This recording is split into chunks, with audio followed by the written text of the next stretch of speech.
Assalamualaikum warahmatullahi wabarakatuh. Halo teman-teman, di sini saya ingin mempresentasikan praktik kerja fisika pembuatan AC pada kelompok saya berdasarkan PPT yang telah kami buat. Pertama-tama, untuk latar belakang, penyejuk udara atau pengkondisi udara atau yang biasa disebut dengan AC adalah sistem atau mesin yang dirancang untuk menstabilkan suhu udara dan kelembapan suatu area yang digunakan untuk pendinginan maupun penyejuk ruangan. Pada umumnya, siklus AC menggunakan siklus refrigerasi, tapi kadang-kadang juga menggunakan penguapan yang biasanya untuk kenyamanan atau pendinginan di gedung-gedung dan kendaraan bermotor. Konsep pendingin udara diketahui telah diterapkan di Romawi kuno dan Persia pada abad pertengahan. Pendinginan modern muncul dari kemajuan dalam ilmu kimia selama abad 19 dan pendingin udara skala besar listrik pertama ditemukan dan digunakan pada tahun 1902 oleh Wills Haviland Carrier.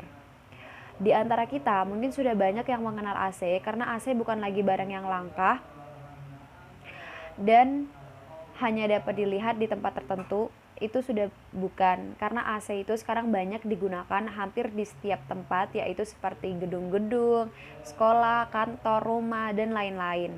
Nah, berikutnya untuk tujuan dan manfaat dari pembuatan AC ini adalah tujuan kita yang pertama untuk mengetahui komponen-komponen penyusun AC, yang kedua untuk mengetahui prinsip kerja AC, yang ketiga untuk mengetahui keuntungan dan kerugian dari penggunaan AC. Untuk manfaatnya di sini yang pertama untuk mengetahui seluk-beluk AC, yang kedua memberikan referensi tentang sistem kerja AC. Di kelompok kami membuat replika menggunakan barang-barang yang kami temukan di sekitar kita. Nah, di sini saya juga akan menjelaskan tentang pengertian AC berdasarkan PPT yang telah kami buat. Pengertian AC atau air conditioner saat ini merupakan salah satu alat elektronik yang sudah lazim dan banyak ditemukan. Nah, di tengah-tengah permasalahan pemanasan global yang semakin parah saat ini, tentunya semakin banyak masyarakat yang merasa membutuhkan alat ini. Alasannya sederhana, karena sesuai dengan namanya, alat ini mampu menyesuaikan suhu yang panas di lingkungan menjadi suhu yang sejuk dan bahkan dingin. Sebelum mengetahui cara kerja AC, kita harus tahu juga asal-muasal penemuan alat ini. Pada tahun 1902, Wills Carrier yang merupakan ahli teknik elektro saat itu membuat suatu alat yang mampu menyerap kelembapan yang tinggi di udara hangat musim panas untuk kemudian diolah melalui alat tersebut sehingga suhu dan udara di sekitar menjadi dingin. Udara yang dingin tersebut kemudian disalurkan melalui pipa yang juga dingin tentunya untuk dikeluarkan.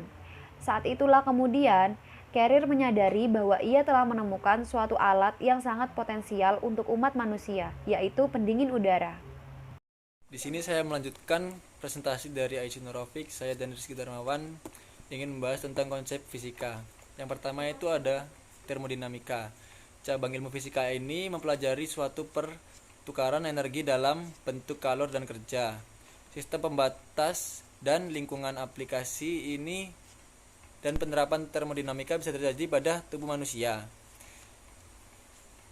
Peristiwa meniup kopi panas, perkakas elektronik, refrigerator, mobil, pembangkit listrik, dan industri adalah peristiwa termodinamika yang paling dekat dengan kehidupan sehari-hari.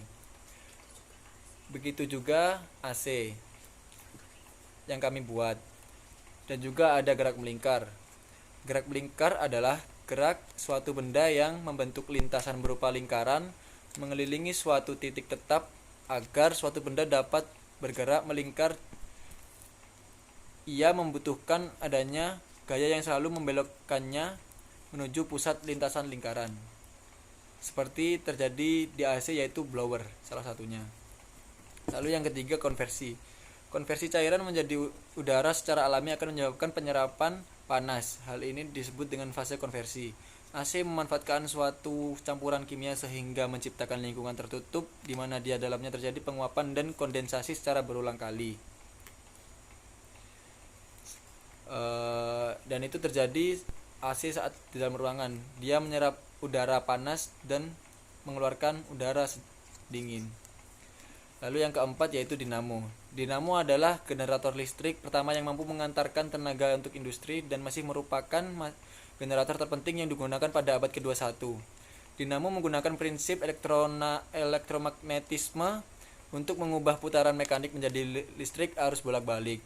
Dinamo pada kincir air berfungsi untuk menghasilkan listrik yang sumbernya berasal dari energi gerak atau kinetik yang disalurkan oleh blower yang terdapat pada AC tersebut. Yang keempat, energi mekanik. Energi mekanik merupakan jumlah energi kinetik dan energi potensial dalam suatu benda yang digunakan untuk melakukan usaha. Dengan kata lain, energi dalam suatu benda karena gerakan atau posisi atau keduanya. Yang selanjutnya ialah arus listrik. Yang dihasilkan dipengaruhi oleh saklar yang dihubungkan dengan baterai dan juga dinamo. Sehingga dinamo tersebut dapat berputar karena adanya arus listrik yang bersumber dari baterai yang disambungkan di kabel yang berwarna merah dan hitam. Jadi dalam prinsip ini ialah kabel merah bertemu kabel merah dan kabel hitam bertemu kabel hitam, sehingga munculnya arus listrik. Yang selanjutnya ialah prinsip kerja AC. Prinsip kerja AC adalah bekerja menyerap panas dari udara di dalam ruangan, kemudian melepaskan panas tersebut di luar ruangan. Dengan demikian, temperatur udara di dalam ruangan akan berangsur-angsur turun sehingga dapat menghasilkan temperatur udara yang diinginkan. Dengan kata lain, AC adalah perabotan yang berfungsi mengkondisikan temperatur udara di dalam ruangan. Alat dan bahan untuk pembuatan AC mini.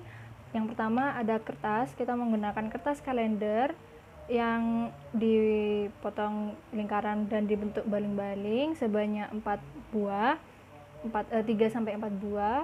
Setelah itu ada baterai, tempat baterai, dinamo, black.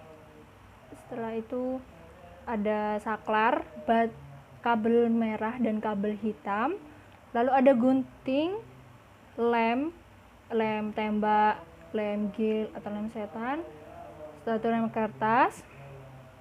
Setelah itu tutup untuk menyangga kipas tadi, kapas dan juga corong. Setelah itu proses pembuatannya, pertama siapkan alat dan bahannya. Setelah itu kita rangkai saklar, baterai dan dinamo. Ini butuh kesabaran yang ekstra karena kadang dinamonya gak nyala, dan pada percobaan kita dinamonya yang pertama tidak nyala. Setelah itu kita ganti dinamonya dan bisa berputar. Setelah itu lubangi kaleng bekas pada bagian atas sesuai dengan tutup pada kipasnya. Setelah itu pasang dinamo pada tutup kipas itu, lalu kita pasang pada tutupnya kaleng. Setelah itu pasang baling-baling pada dinamo, lem semua pada bagian agar tidak copot, lalu membuat jalan keluar angin menggunakan corong pada black. Setelah itu masukkan es kurang lebih setengah dari black itu. Setelah itu kita hidupkan saklarnya, dan kalau dingin keluar udara dingin dari corong itu berarti itu sudah berhasil. Dan ini adalah alat yang sudah jadi. Kesimpulannya, pada kehidupan manusia zaman sekarang sangat bergantung pada teknologi, tetapi daya teknologi yang tersedia sangatlah minim bagi semua penduduk yang ada di dunia ini, sehingga alat ini seperti AC sederhana, kipas sederhana, kompor listrik, lampu pijar sederhana membantu bagi rakyat kecil. Oleh karena itu kita sebagai siswa harus bisa menciptakan alat yang memudahkan bagi semua umat manusia, terutama bagi masyarakat yang sangat membutuhkannya. Juga kurang dalam segi ekonomi agar negara kita semakin maju dan semakin dipandang oleh negara lain karena menciptakan alat yang mudah dan efisien. Oke, sarannya siswa dapat mengembangkan teori-teori fisika dan dapat mengaplikasikannya dalam kehidupan sehari-hari, bisa menjelaskan konsep-konsep kekuatan energi gerak melingkar, fluida dinamis, energi mekanik, arus listrik, dan fungsi dinamo. Sekian dari kelompok kami, kurang lebihnya saya minta maaf. Wassalamualaikum warahmatullahi wabarakatuh.